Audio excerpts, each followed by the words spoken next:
be be زینب عالیہ دشت کربلا، وہ لمحہ بہت مشکل تھا، نہ رونے والی حسین کی بہن، نہ گھبرانے والی علی کی بیٹی قبر فاطمہ زہرا پہ بعد کرب و بلا کھڑی کہہ رہی تھی، اماں میں کبھی نہیں گھبرائی،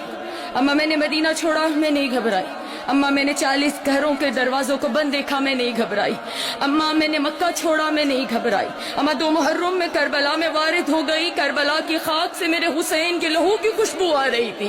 اماں میں نہیں گھبرائی، اماں 7 محرم کو ہم پہ پانی بند ہو گیا، اماں میں نہیں گھبرائی، اماں 9 محرم کی شب آ گئی، میرے بھائیوں کی زندگی کی آخری رات آ گئی، اماں میرے اکبر کی زندگی کی آخری رات آ گئی، لیکن میں نہیں گھبرائی، اماں شب عاشور ڈھلتی رہی میں نہیں گھبرائی، اماں میں نے اپنے جوان بیٹے کو جسے 18 سال میں نے پردوں میں پالا، اماں میرے اکبر نے زندگی کی آخری آذان دشت کربلا میں دی، اماں میں اپنے لال کی آذان سنتی رہی میں نہیں گھبرائی، اماں میرا اکبر مارا گیا میں نہیں گھبرائی، اماں میرے جواں کے سینے میں برچھی لگی میں نہیں گھبرائی، اماں میرا 13 برس کا پامال ہو گیا قاسم میں نہیں گھبرائی، اماں میں 70 قدم پہ کھڑی دیکھتی رہی میرے حسین کے گلے پہ کن خنجر چلتا رہا، اماں میں نہیں گھبرائی، اماں میرے علی اصغر کو تیر لگا میں نہیں گھبرائی، اماں میں نے اونو محمد حسین پہ قربان کر دیے میں نہیں گھبرائی، نہ اونو محمد کے لاشوں کو دیکھا نہ میں روئی،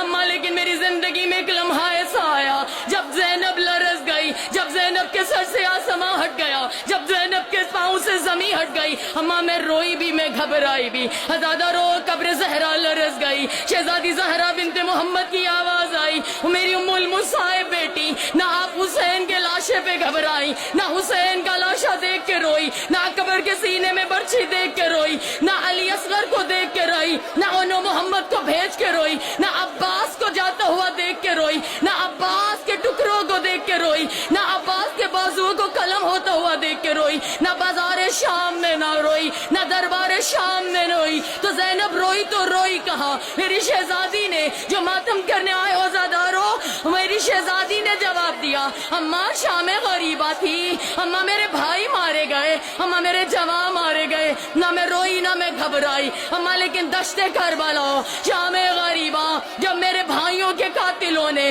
ہمارے خیام کو لوٹا، اماں ایک بار نو کے سینہ سے میری چادر اتاری گئی، نہ میں روئی نہ میں گھبرائی، اماں حسین کے قاتل نے ایک بار چادر نہیں اتاری ہے، اماں دوسری بار چادر اتاری، میں نے سر پہ چادر رکھی، اماں اس نے تیسری بار چادر اتاری، میں نے چوتھی چادر سر پہ رکھی، اماں وہ نو کے سینہ سے چادر اتارتا رہا، حسین کا قاتل ہنس ہنس کے میری چادر اتارتا رہا، اماں میں چادر رکھتی رہی، لیکن اماں ایک مقام ایسا آیا کہ 9ویں بار جب حسین کے قاتل نے میرے سر سے سینہ سے چادر اتاری، اماں وہ چادر صرف اتاری نہیں، وہ چادر لے کے نہر فرات کی جانب چلا، جہاں میرے عباس کا، جہاں میرے 32 برس کے کڑیل جواں بھائی کا لاشا ٹکڑوں میں بٹا ہوا تھا، اماں جب میری چادر میرے بھائی کے قاتل نے سینہ سے اتار کے عباس کے لاشے پہ ڈالی اور